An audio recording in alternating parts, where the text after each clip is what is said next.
Hello, Garland Nixon here. I'm with Nigerian author, activist, and actor Joseph Okechukwu, and we're going to talk about Burkina Faso and Ibrahim Traore. Let's talk.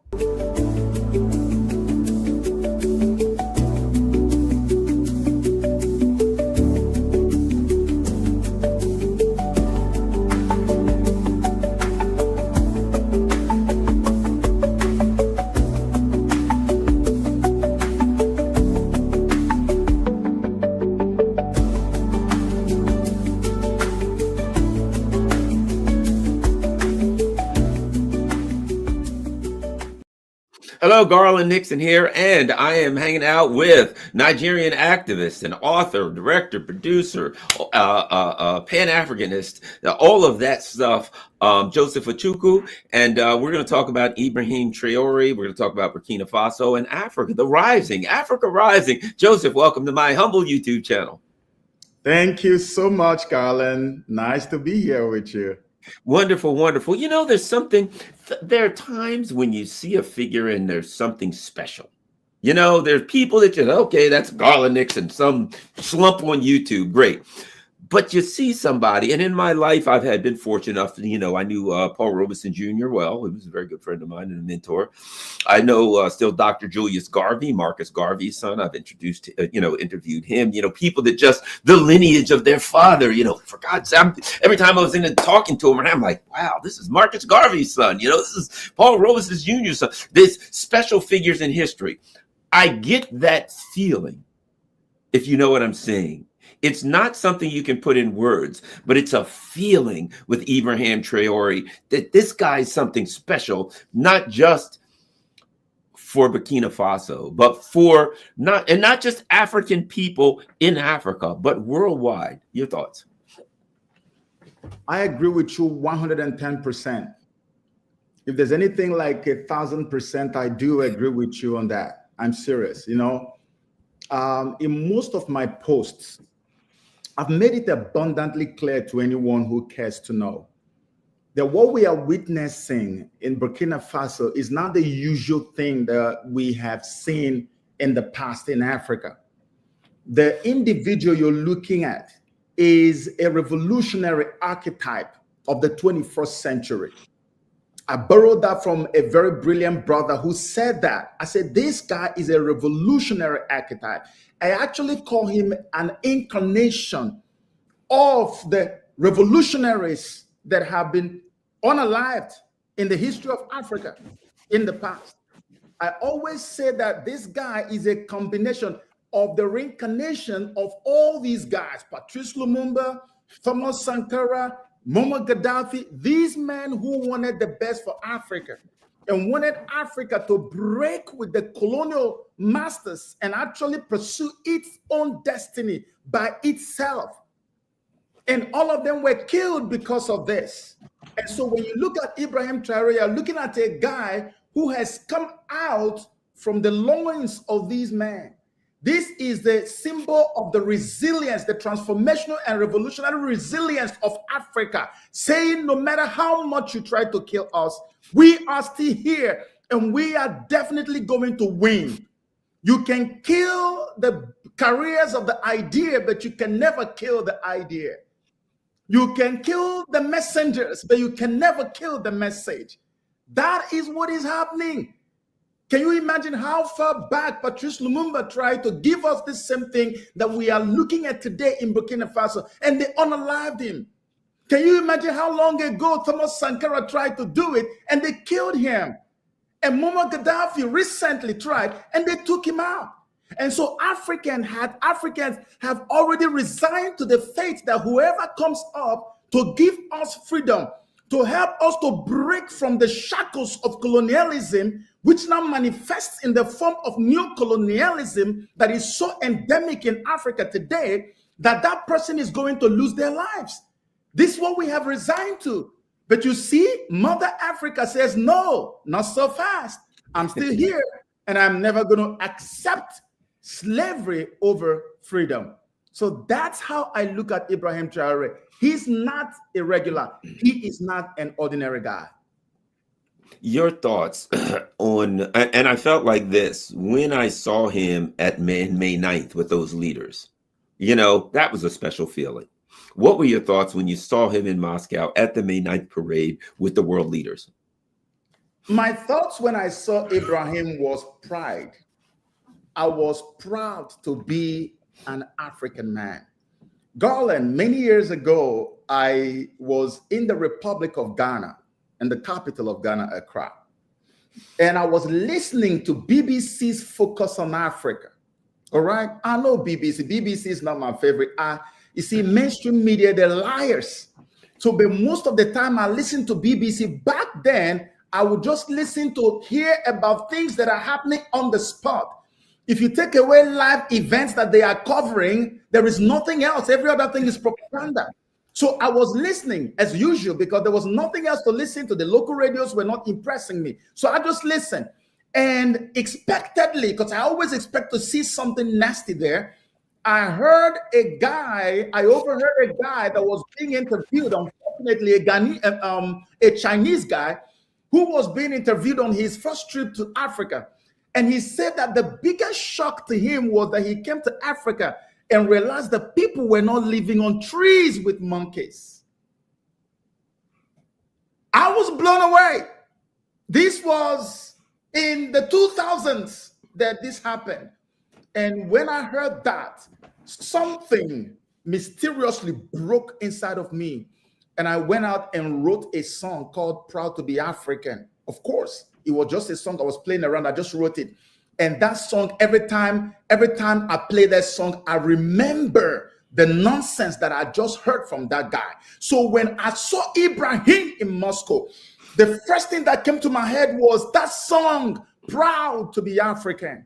So in my lifetime, as I have always predicted, I would actually witness an African nation standing shoulder to shoulder with the world leaders in this lifetime, not being relegated to the background and told, go and sit down over there. Go and sit your butt down over there. You were not supposed to be here, which is the reason why they never give us a seat at the UN Security Council, Garland. We don't have a seat. A nation that, a continent that is so big as Africa. You know why they didn't give us a seat?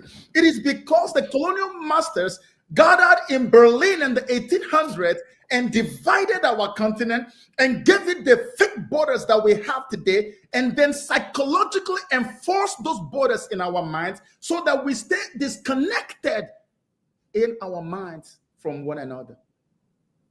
All of that now is about to go down the drains, all for the good of Africa.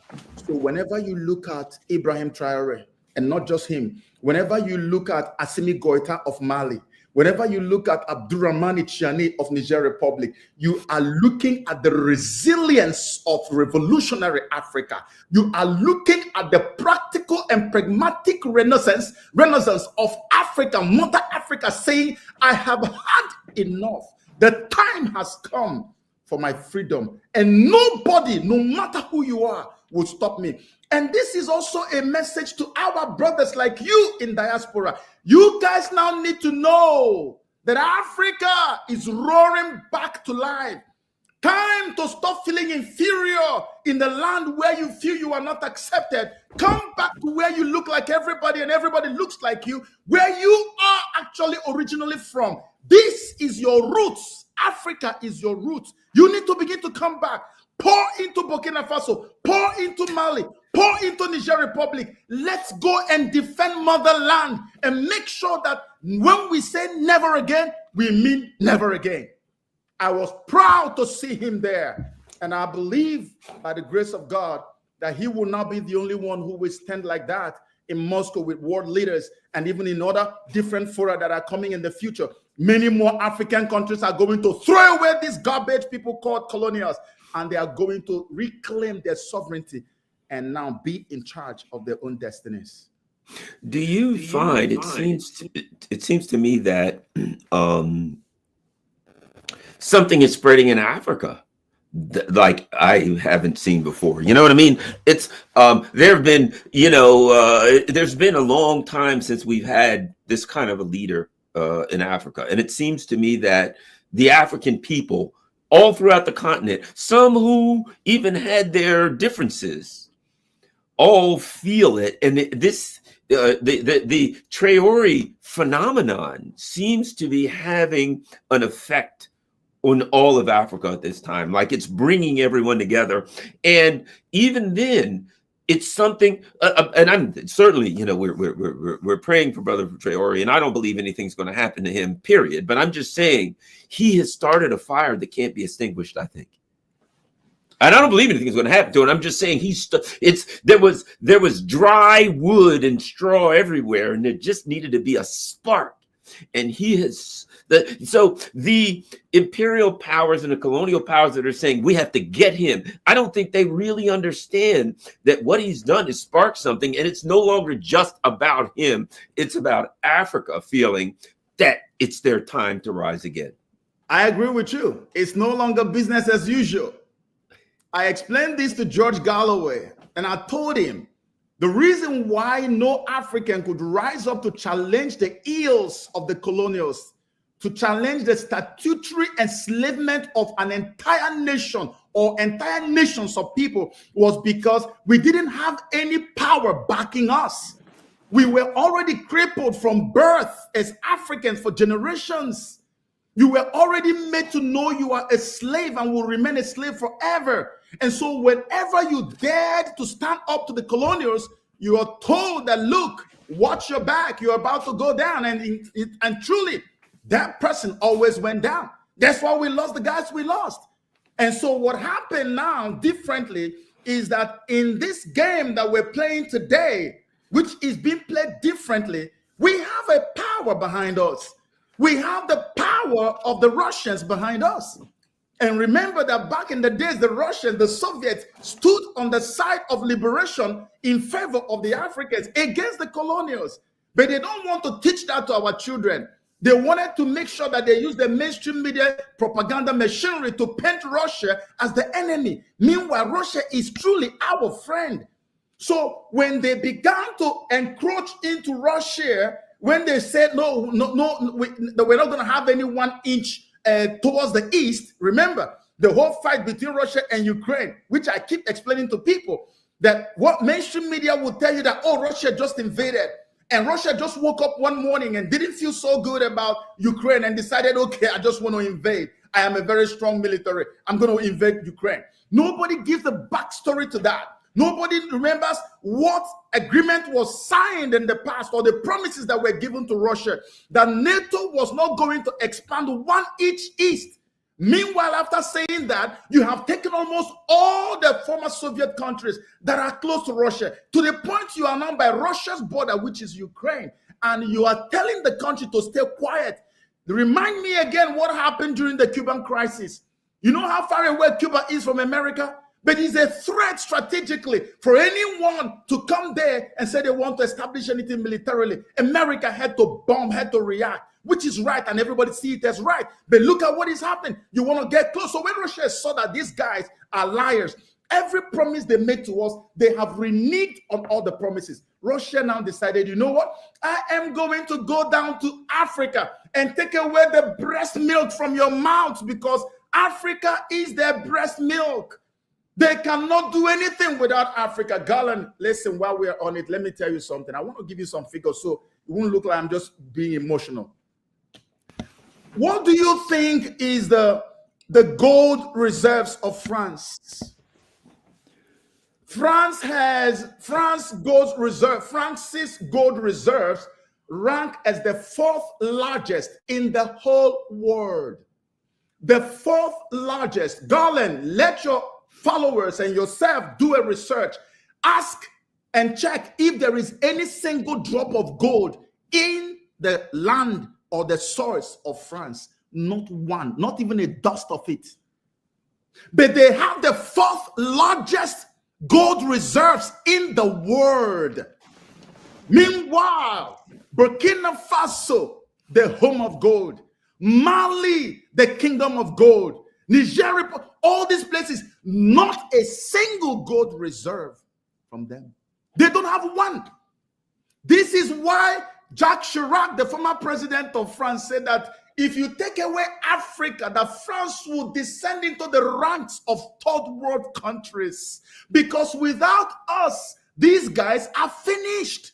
And yet they don't give us respect. They don't even say, let's have a win-win situation.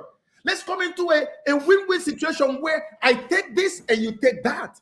And then it will be based on mutual respect. No, this is about stealing from you. This is why France was taking uranium from Niger Republic.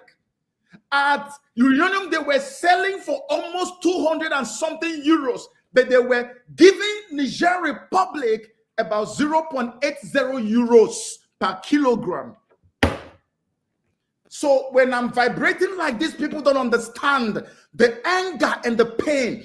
How do you take a powerful content, a resource like uranium that is needed? Do you know that Niger Republic is the 7th largest producer of uranium and the 2nd largest supplier of uranium to the EU? This is Niger Republic. Yes, I know you're surprised. Wow. The 7th largest producer in the world and the 2nd largest supplier to the EU. And you will take all the uranium, and for 1 kilo, you're giving them less than €1, but it is selling for 200 euros in the global market. How do you do that? And so even with the tiny little they give to them, which is the royalty they are paying them for that, they still get to deposit 85% of that money as a foreign reserve, foreign currency reserve in Banque de France. So when they deposit 85% of that tiny little fraction, they are left with 15%, which is absolutely nothing. In fact, call it money that is good for just one family. And you leave that for an entire nation. And so what happens? They become poor, they become needy, and then they have to go back again to the same France, the same Banque de France to say, we need money. They are allowed to borrow only about 20%. If they go to say we want to get more than 20% of what they have deposited, they are questioned.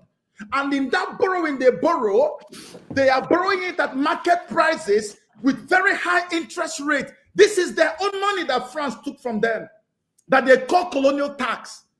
And France explained that the reason they are paying colonial tax to us is because we colonize them, and when we colonize them, we build infrastructure in their lands, so they have to keep paying us forever. No time limit. You pay colonial tax, and that is keeping 85% of your foreign currency reserve in Banque de France. Are you kidding me? This is what is happening to French colonies, 14 of them in the... Okay, Garland, please, I know you have a little time. I don't want to rush this. I'm going to read you. No, go ahead. Yes, go ahead. 2012 report. Let me read you country by country. I don't have the current report, but I will give you how much these countries paid to France. That's why France receives over 500 billion every year from these countries. 500 billion every year, plus the stealing of their resources. In 2012, the approximate foreign currency reserves, including gold, that was paid into Banque de France from Niger Republic was 1.17 billion US dollars.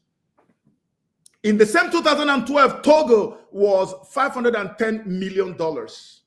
Benin Republic was $690 million. Cameroon was $3.38 billion. Guinea-Bissau, $190 million. Congo-Brazzaville, Republic of Congo, $5.5 billion. You know Congo? Congo is the most blessed nation, resource-rich nation on earth, okay?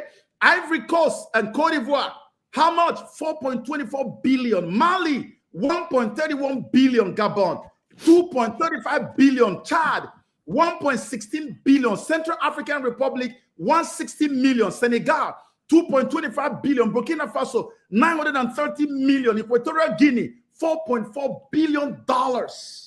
This was 2012 figures. Every year they do that, apart from Mali, Niger Republic, and Burkina Faso that have now extricated themselves and pulled away from that evil union. The rest of them are still doing the same thing till this day, paying money to these guys. For what? because they rely on Africa to survive. That's why I went this long route to show you that the game is played differently this time. When you are looking at Burkina Faso, it's no longer a Sahelian project. It is now an African project because Africans have had enough. Africans are tired. You cannot keep taking our natural resources and tell us that the highest royalty paid to any nation in Africa on their natural resources is 5%. 5, Garland, 5% royalty. How did I know? The former president of Gambia, Yahya Jammeh, was kicked out of office by the West because he said, I am not taking 5% royalty on the natural resources that are in the land of my fathers.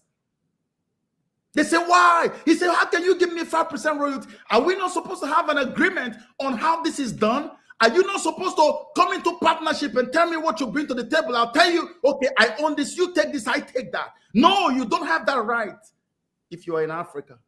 They told him, Mr. President, you should be happy because the 5% we're offering you, there are only 3 countries in Africa that have up to 5%. The rest are lower. So Garland, we have less, which is why the president, the wife of the president of Sierra Leone, sitting president, was complaining. If she just complained recently, the video went viral, and she was saying to everyone that, listen, we are given 0.0001% royalty on the gold. You know, Sierra Leone is a gold coast.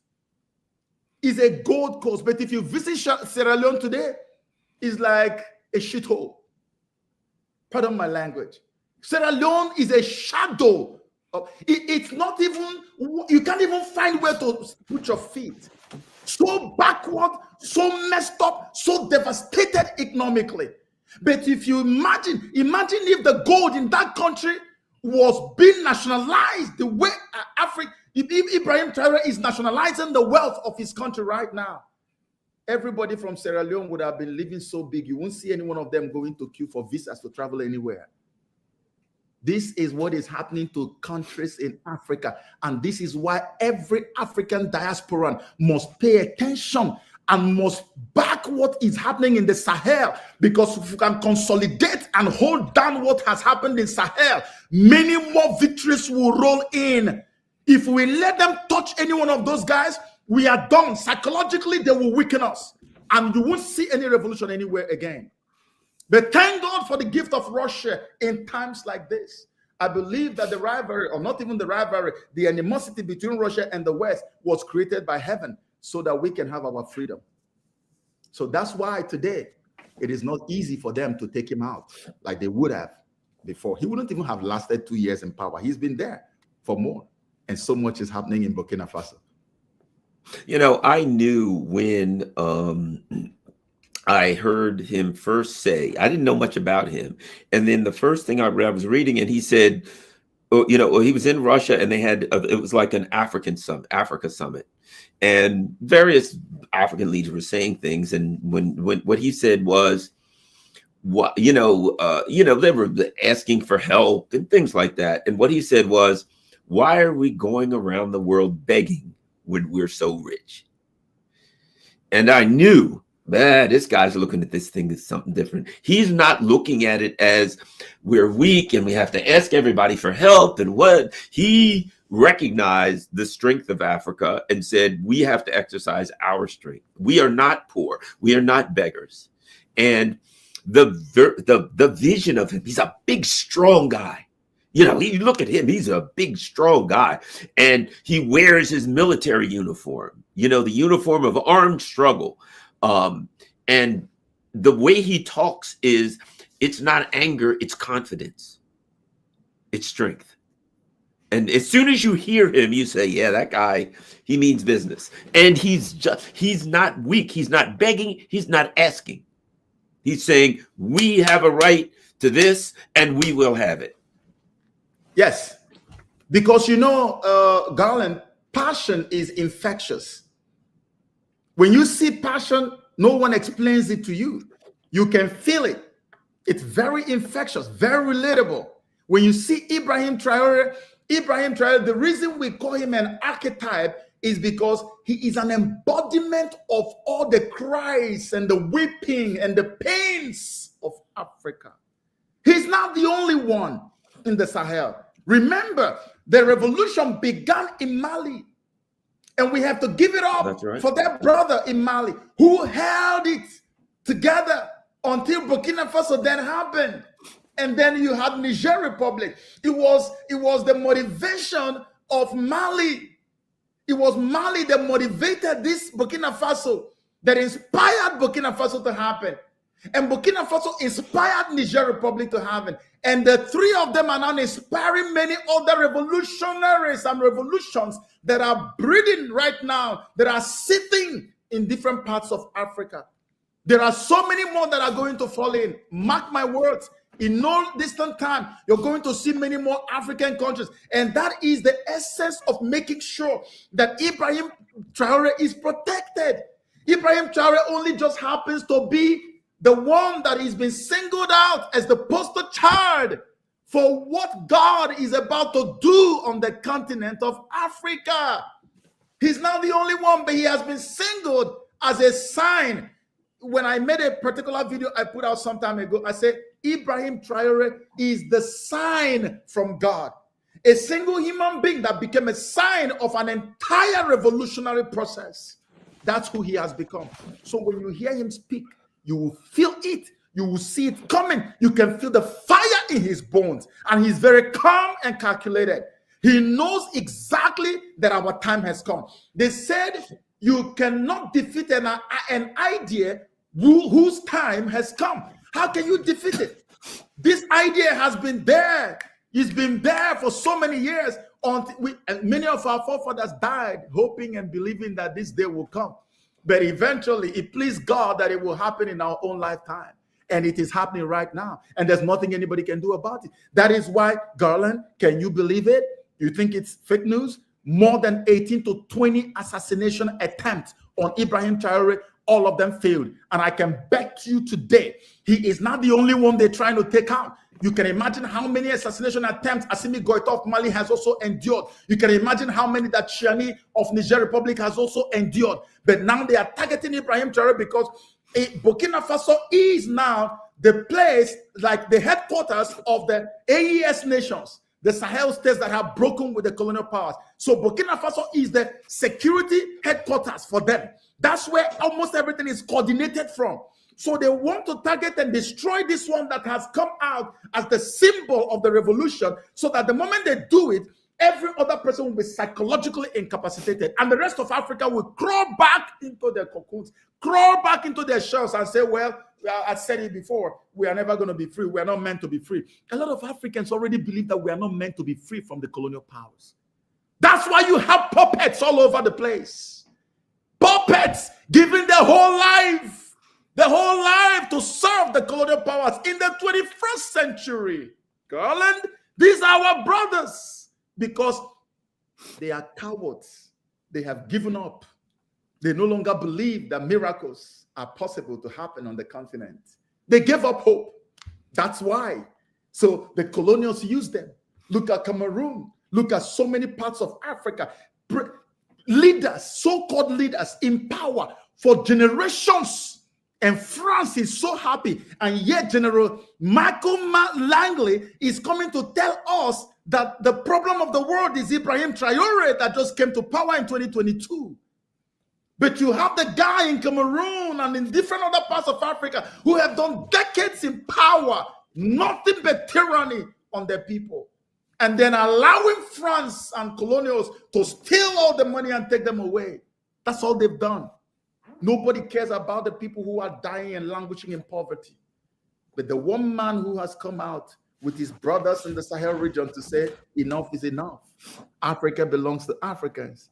We don't want to exist alone as Africans. We want to do business. We want to be partners with every other person, but it has to be a win-win. You cannot make it a win-lose in favor of the colonials on something that belongs to me. No, enough is enough. Now, what, you hear the people, the day-to-day people, your friends, your relatives. What are the people of Africa, the everyday people on the street saying, are you hearing something different from them? Are the whisperings, the discussions of everyday people who are struggling to survive, is that changing because of this new phenomenon? Garland, do you know what is happening in Africa? It's like, you know, when I was speaking with George, I told him there has been a massive supernatural shift in the atmosphere.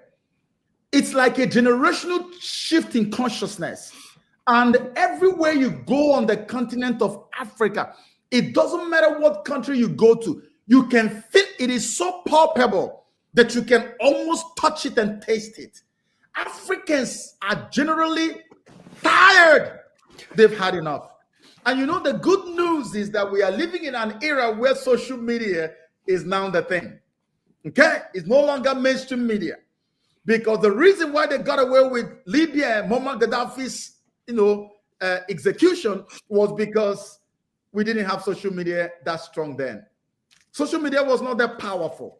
Today, social media is the thing. Basically, social media has retired a lot of mainstream media outlets because now we are having a lot of citizen reportage, citizen reporting. We're no longer relying on BBC or on IFR or whatever from France or all the CNN and the rest. No, we get the news and report the news by ourselves. The reason Ibrahim Traore is still there today is because the social media power that we have in our hands today is being unleashed in full force from every part of Africa, and not just Africans in Africa, but Africans in diaspora. Did you see when they called for a protest around the world? All over the world, people poured out on the streets of London, United States, Uganda, Tanzania, everywhere you can imagine. People were all over on the street because everybody's tired. You know, there's something that happens to you when you've had it up to here. You just know, you know what? I've got nothing to lose anymore. I don't care. Africans are literally pouring into Burkina Faso. You can do independent research on this. They are pouring in saying, we are ready to fight. Tell us what to do. If it is training, we are ready to train. We want to fight alongside you. Because if we can protect this land, we can protect the rest of Africa. So Africans on the street, everywhere, 99.9% are in support of what is happening in the Sahel. And you know why they are in support? Let me paint you a picture that is very important, okay? This is very important. So all the years as we were hoping for liberation on the continent of Africa, we had a bunch of plans in our heads, how we were going to bring it about, okay? And one of the plans we had was civil disobedience. And so when civil disobedience began to break out, like you saw in Nigeria, and we had the NSAS problem, and they massacred a lot of Nigerian youths, massacred them and got away with it. And after Nigeria, Kenya happened, I think as recently as last year. And when Kenya happened, nothing happened. People were killed and nobody was held responsible. So many people now notice that with the Nigeria and Kenya situation, we even knew this way before that there's no way this civil disobedience thing is going to happen because these guys are bloodthirsty.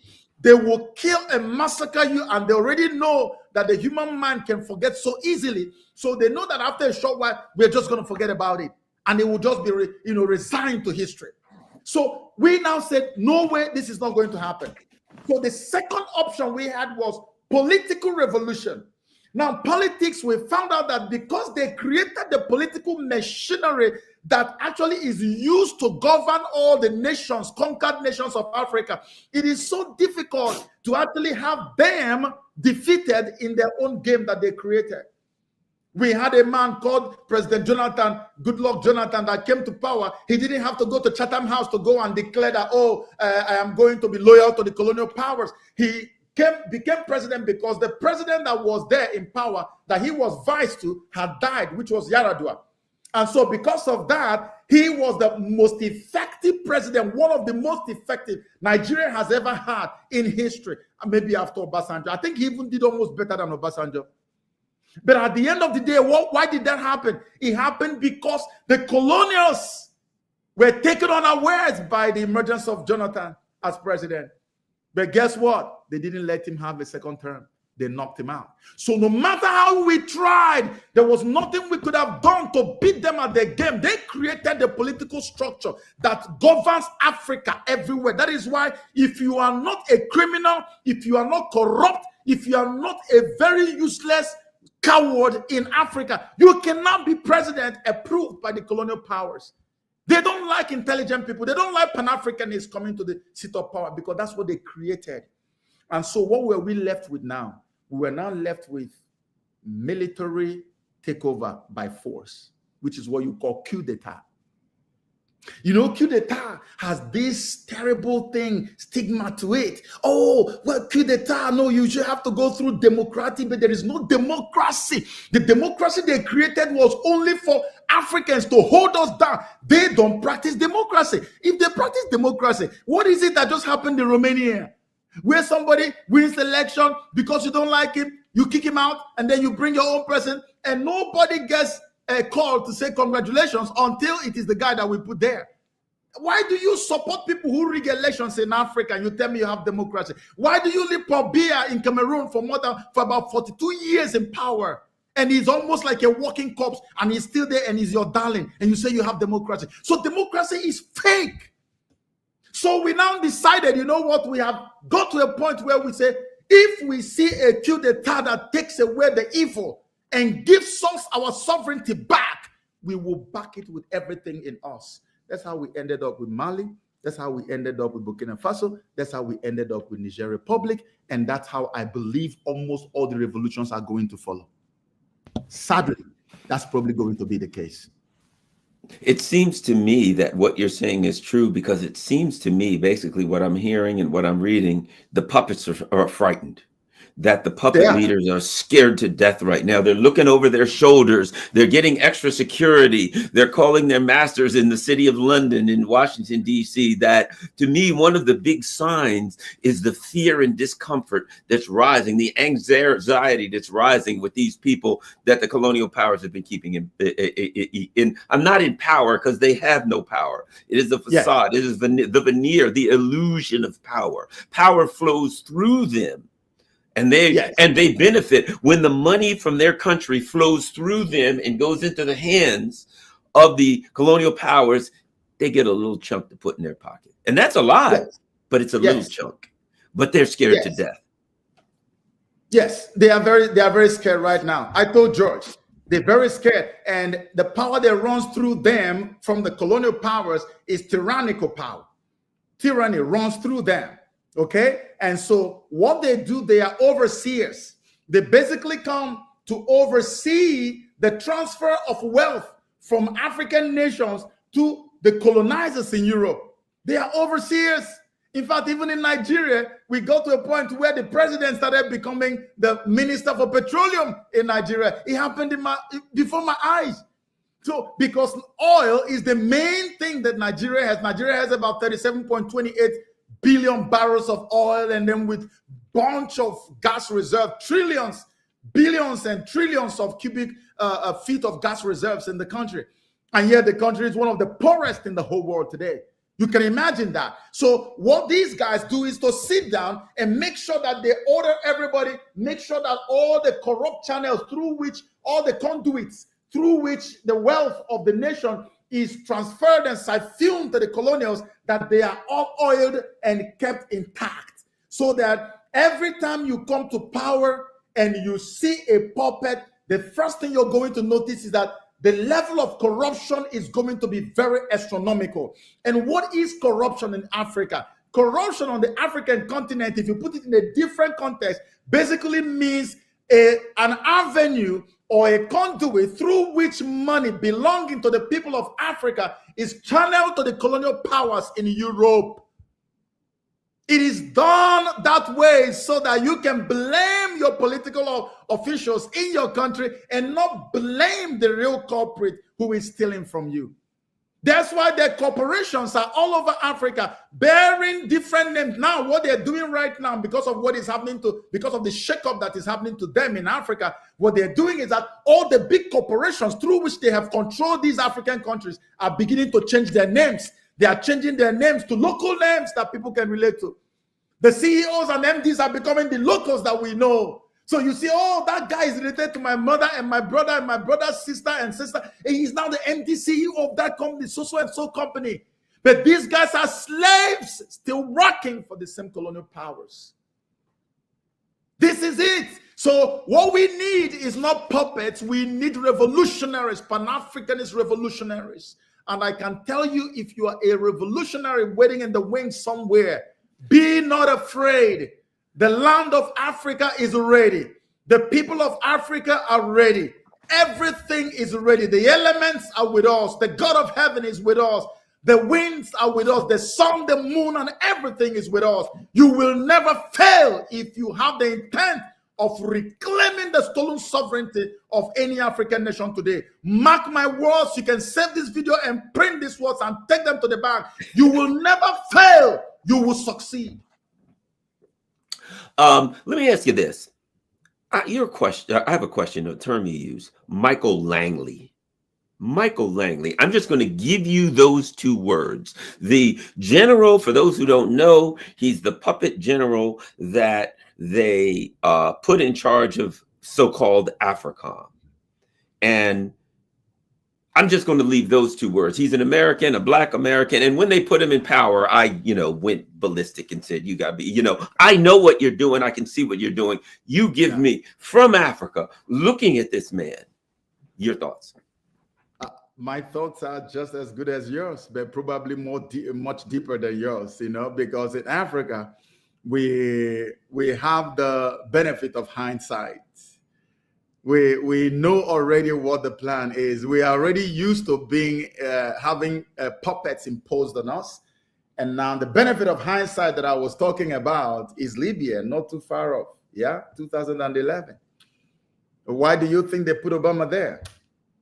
Everybody was screaming, oh, the first Black president, da, da, da, da, da. And then it turned out our first Black president of America was the one who now oversaw the destruction of the greatest leader Africa has ever produced. The man who had the blueprint and the manual for the liberation of Africa and was telling African countries to stop taking money from IMF and World Bank. IMF and World Bank as the worst demons. They are the devils that the colonial powers used to hold Africa down. I call them cankerworm and palmer worm. It was Gaddafi who was ready to destroy them in Africa, who told African countries, whatever amount of money they give to you, I will give you from Libya. Stop taking money from them. Let us get together and form the United States of Africa. Let us have a new common currency that is backed with gold and not the fiat nonsense that they have given to us today. Common paper with which they come to buy substance from us and go away. And our foolish puppets carry all those papers. Some of them, you see them in the video, they're rotten, they're messed up. You don't know the money you have is just like a toilet paper. But there's a man who was ready to help us in Africa. And Obama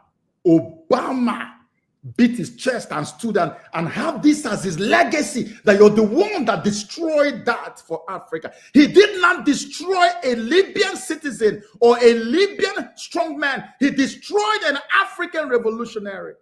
Obama hurt Africa, not Libya. Have you seen Libya lately? Have you seen what democracy they brought to Libya, what it led to? As if we are all blind, like we can't see. So when we look at Michael Langley, we are looking at a repeat of history that we have all vowed will never happen again. We are looking at a potential repeat of history. That's why there was such a firestorm in social media. Everywhere, all over the world, people were like, no, not again. Not again. I'm old enough to have seen what happened then. If we had the amount of publicity that we have today, and the kind of media power that we have today, then they wouldn't have taken away Muammar Gaddafi. Do you know, Garland, what Libya was before Muammar Gaddafi took over? Do you know? I'm not sure you know. You may have to go and research that. Libya was regarded as the poorest nation in the whole world because the foreigners, the colonials, were stealing the oil of Libya. They were stealing it and ripping them off. Life expectancy was at an abysmal low. Nothing worked in Libya. Go and fact check me if you think I'm lying. When Muammar Gaddafi came, you know what he did? He followed that doctrine. he took over the corporations, all the oil, all the wealth of Libya. He took it over. And what did he do? Very simple. He nationalized it. Darling, he nationalized the oil wealth of Libya. It's as simple as ABC. He was no longer waiting for someone to sell their oil at $1 million and give them $1. No, they were deciding how much they sold their oil. They kept the money, and everyone in Libya began to live like kings. Did you know that in Libya, before they took Gaddafi out, if you were a young man and you were going to get married, you had about $40,000 to $50,000 gift from the government, and then you had an apartment waiting for you. Life expectancy was the highest in Libya than any other African country. Libya was the strongest economy in the whole of Africa. The same nation that was the poorest, because he took over the natural resources of the country and nationalized it. And we now found from history that it was Muammar Gaddafi of Libya that now gave all these Gulf states that you see today as rich ones, that gave them the idea to take charge of their own resources. You saw that Trump just visited Qatar and UAE and the Gulf, and he came back saying powerful countries, strong poor countries, rich countries. They even sent a jet to him. He came back with trillions of dollars of deals. We are richer than all of them in that place. One nation in Africa can take care of the wealth of maybe 2 or 3 Gulf states. But where are we? The Gulf states can buy almost all of Africa, maybe one of them, because we don't have access to our own natural resources. This is what Ibrahim Traore is doing in Libya.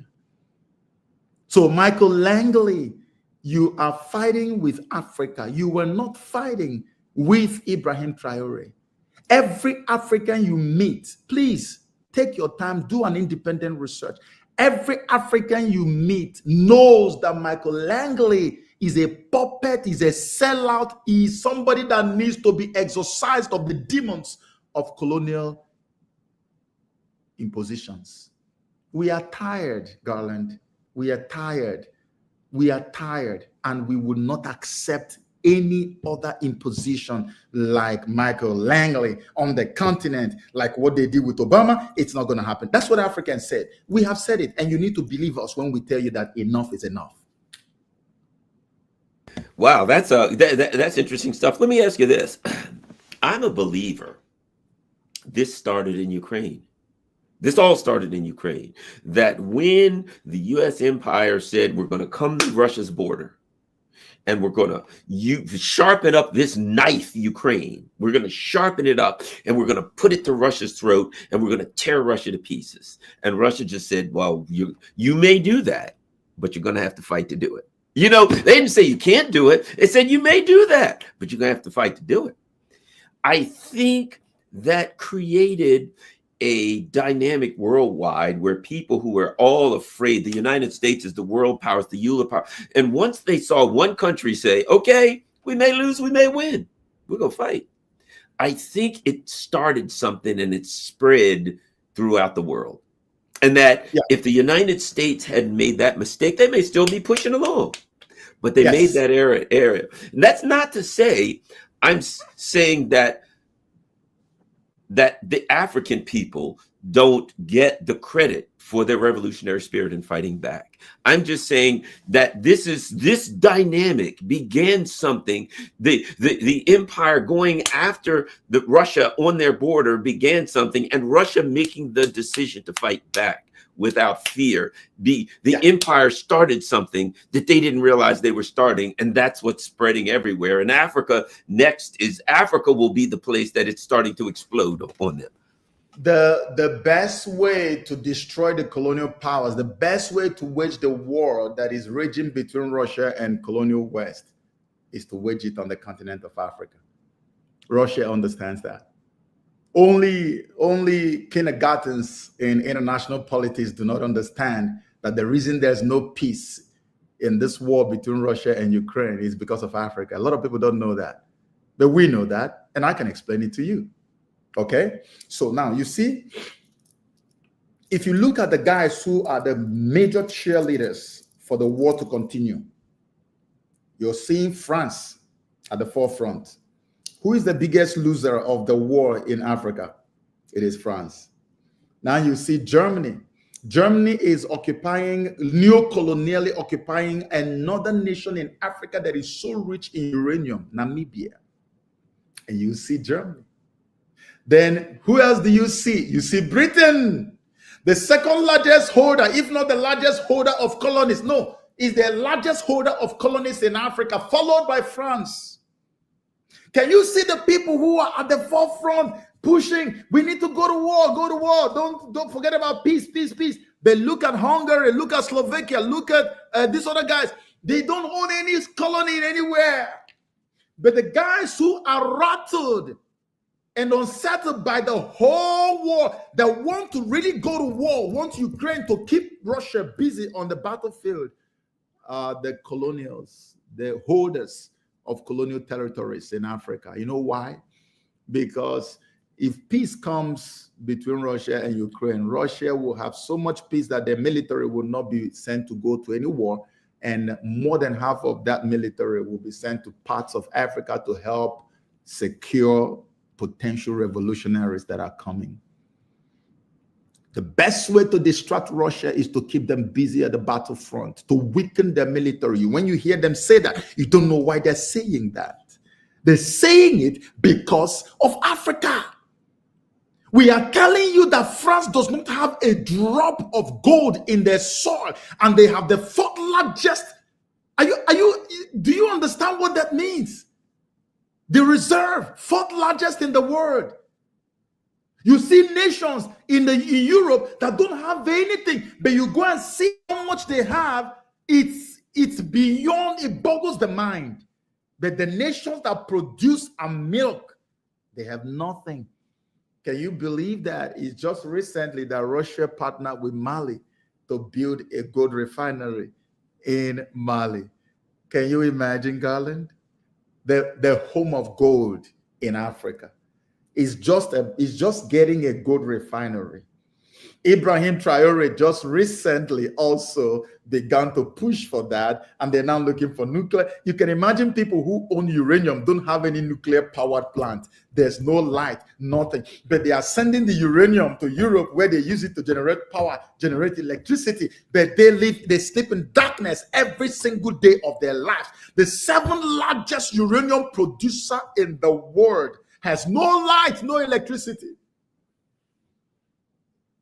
No, for how long will this injustice go on? So Russia has now been pushed to the wall, and the only way they are fighting back is by helping Africa to break loose from the colonial enslavement, which is a way to... Let me tell you, if you kill 10,000 French soldiers, say for instance, they send 10,000 French soldiers to Ukraine and Russians kill them. If you destroy all the armaments on the battlefield, it is not anywhere close to taking one nation in Africa away from France. So what Russia is doing is collateral, eternal damage. And what they're doing is not just helping Africa to break loose, they are also helping to consolidate the gains, the victories that they have got. That's why you look at what is happening. The moment these nations are broken away from France, immediately they move at lightning speed. Oh, get your soldiers out of here. IMF, get out. World Bank, get out. Your radio stations, get out. You don't want anybody propagandizing our people. You get out, you get out, get out, get out. And then immediately they consolidate. And once they consolidate, now it becomes permanent. This is what has happened in these countries. And the blueprint, Russia is the only world power that is able and willing to release the blueprint for decolonization to Africans. They have different parts, but we have only one that works for us, which is forceful military takeover. Russia is the only one that has the blueprint. If not, how could they have helped with Mali, with Burkina Faso, and with Niger? And all of them are successful, standing today. And they are making sure that nothing happens to those guys that are in power. So the greatest mistake of colonial Europe was encroaching into the borders of Russia, was pushing for war with Russia in Ukraine, trying to promise Ukraine NATO membership. Really? That shares a common border with Russia? Are you kidding me? Really? Really? And so Russia says, okay, fine, we can play this game. And seeing the sentiment in Africa, Russia doesn't have to do too much. Just give us a head start and leave the rest for us. Africans are ready. And that's what is going to happen very soon. Well, thank you very much. I certainly, appreciate you taking time out of your busy schedule. And hopefully, I will contact you again next week. I'm hoping if you have time, you can come on, stay in touch and regularly update us. I think it's very important that we continue these discussions. I think it's very important that the people in the United States and the people all over, believe it or not, I found out the views that I get, which I guess I average about 20,000 views a day, right? But the views that I get, #1 city in the world, London. Isn't that interesting? London, #1 city in the world. And here I am sitting here and so the world is changing. I think #2 is New York City. So the world is changing. These are the people that used to watch CNN and MSNBC and BBC. And now they're watching Melbourne, Australia, Los Angeles, California. These are the people that used to watch the local news. And now they're watching us. And they're hearing what they would have never heard. See, to me, that's something else, too. The people are hearing what they would have never heard before. During the U.S., the weapons of mass destruction, if there had been the ability of people from Baghdad in Iraq to come on these YouTube shows and say, we are here and we don't want, and they're saying they're coming to save us from Saddam Hussein. We don't want the West to come. If the people in America had been able to see the people of Baghdad then come on and tell the truth, the United States wouldn't have been able to do the things they've done. The difference is now the people can see Joseph Okechukwu, and they can see the people come on and say, nope, time out. Not this time. Not for us. We're standing up for ourselves. And I think we're making a difference. I feel like not me, but we in the alternative media sphere are making a difference. Yeah.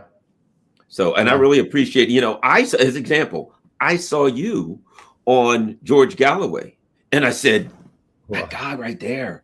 The people on my channel, not, oh, he has to come on my channel. It was the people on my channel has to hear what he has to say because they need to hear what Africa has to say.